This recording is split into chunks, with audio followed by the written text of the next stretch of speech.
பேசக்கூடாது. பேசாம எங்க கூட ஜோசியரை பார்க்கவா?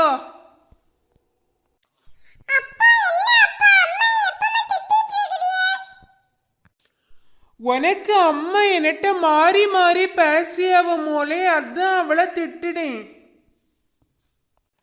ஜோசியரே, அடுத்து எனக்கு மருமகளுக்கு என்ன குழந்தை பிறக்க போகுதுன்னு பார்த்து சொல்லுங்க ஜோசியரே. இவங்க கைரேகையை பார்த்தா அடுத்து 5 குழந்தைகளும் பொண்ணாதான் பிறக்க போகுது. இவளுக்கு பெண் பிள்ளை தான் பிறக்க போகுது நமக்கு தெரிஞ்சாச்சு. இனி இவளை நல்ல வேலை வாங்க வேண்டியதுதான். பனியம்மா இங்க வா, எனக்கு காலுக்கு மருந்தெல்லாம் போட்டுதா. சரிங்க அத்தை, நான் உங்க காலுக்கு மருந்தெல்லாம் போட்டு தாரேன். நம்ம அத்தைக்கு ஒரு மனசாட்சியே இல்ல, ஃபுல்லா நம்மள போட்டு வேலை வாங்கிட்டே இருக்கா. என்னங்க, நான் 3வது தடவையா கர்ப்பமா இருக்கேன். எனக்கு உடம்பெல்லாம் நல்ல கஷ்டமா இருக்கு. இனி உங்க அம்மாட்டே சமையல் பண்ண சொல்லுங்க. இந்த தடவையும் உனக்கு பெண் குழந்தை தான் பிறக்க போகுது. அதனால அம்மா உனக்கு எந்த உதவியும் செய்து தர மாட்டாவ. நீ டெய்லி போல எல்லா வேலையும் செய்யணும். அம்மா அம்மா, எனக்கு வயிறு நல்லா வலிக்குது. ஒருவேளை இது டெலிவரி வலியா இருக்குமோ? எனக்கு நல்ல பயமா இருக்கு. எழுந்திரீங்கம்மா. எந்த நேரத்துல உனக்கு டெலிவரி ஆனாலும் பிறக்க போறது பொண்ணு தானே. பேசாம படுத்து தூங்கு.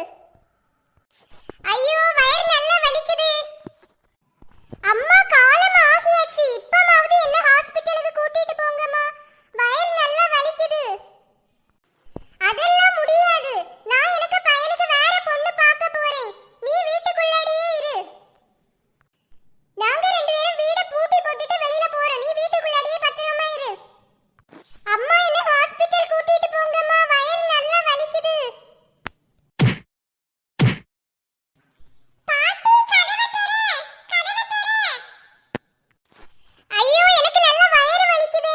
பூமாரி, யாருக்காவது ஃபோன் பண்ணி பாரு. அம்மா, ஃபோன்ல சுத்தமா காசு இல்லம்மா. மக்களே, நீ கதவு பக்கத்துல போய் கத்து. யாராவது உதவி பண்ணுங்கன்னு கத்து. நம்ம மொவா பனியம்மா கர்ப்பமா இருக்கா. அவள நிறைய நாள் கழிச்சு பார்க்க வந்திருக்கோம். அவ நம்மள பார்த்தா நல்ல சந்தோஷப்படுவா. வீட வெளியில பூட்டி இருக்காங்க. மாப்பிள்ளையும் எனக்கு பொண்ணுமா சேர்ந்து ஷாப்பிங் போயிருப்பாங்க போல. அவங்க நல்லா இருந்தா போதும். நம்ம இனி வீட்டுக்கு போவோம். யாராவது எங்களுக்கு உதவி பண்ணுங்க. யாராவது எங்களுக்கு உதவி பண்ணுங்க. வீட்டுக்குள்ளாடி இருந்து பூமாரிக்கு சத்தம் வாரது போல இருக்கு. எதுக்கும் கதவை உடைச்சிட்டு உள்ளாடி போவோம். மக்களே, பனியம்மா, உன்னை வீட்டுக்குள்ளாடி வச்சு பூட்டினது யாரு மக்களே? அம்மா, எனக்கு மாமியாரும் கணவரும் வீட்டுக்குள்ளாடி என்ன வச்சு பூட்டிட்டு வெளியில போயிட்டாங்க அம்மா. வா, சீக்கிரமா ஹாஸ்பிடல் போலாம். உனக்கு இப்ப டெலிவரி ஆகும் போல இருக்கு.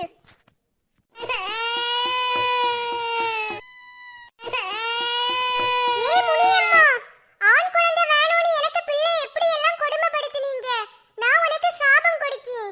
உனக்கு பையன் கற்பம் ஆவான். எனக்கு பொண்ணு எப்படி எல்லாம் வலியால துடிச்சாலோ அப்படியே உனக்கு பிள்ளையும் துடிப்பான். நான் ஒரு ஆம்பிள்ளை கற்பம் ஆக முடியாது. உனக்கு பொண்ணை கூட்டிட்டு ஒழுங்கா இங்க இருந்து கிளம்புங்க.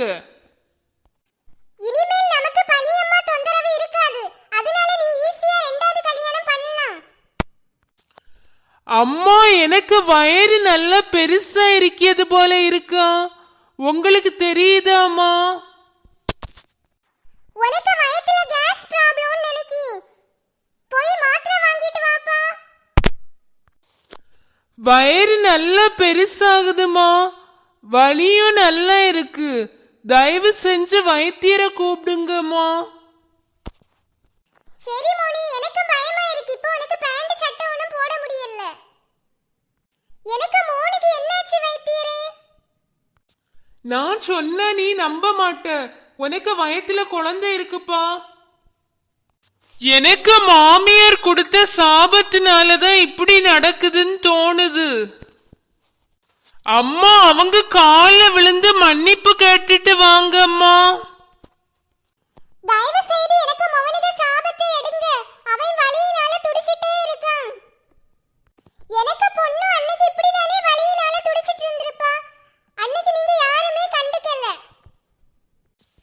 சாரி மாமி, இனி உங்க பொண்ண நல்லா பாத்துக்கலாம். என சாபத்துல இருந்து விடுதலை தாங்க மாமி. இனி இதே போல நடந்தா இன்னும் உனக்கு வயிறு நல்லா பெருசாக்கிடுவேன். இனி இப்படி பண்ண மாட்டேன் மாமி. அம்மா தயவு செய்து இவள பழைய நிலைமைக்கு மாத்துங்க அம்மா. பார்க்கவே நல்ல கஷ்டமா இருக்கு. உனக்கு வேண்டி இவர பழைய நிலைமைக்கு மாத்தி. சாரி பனி அம்மா, இனி உன்னை நான் பாசமா பாத்துக்கலாம்னா.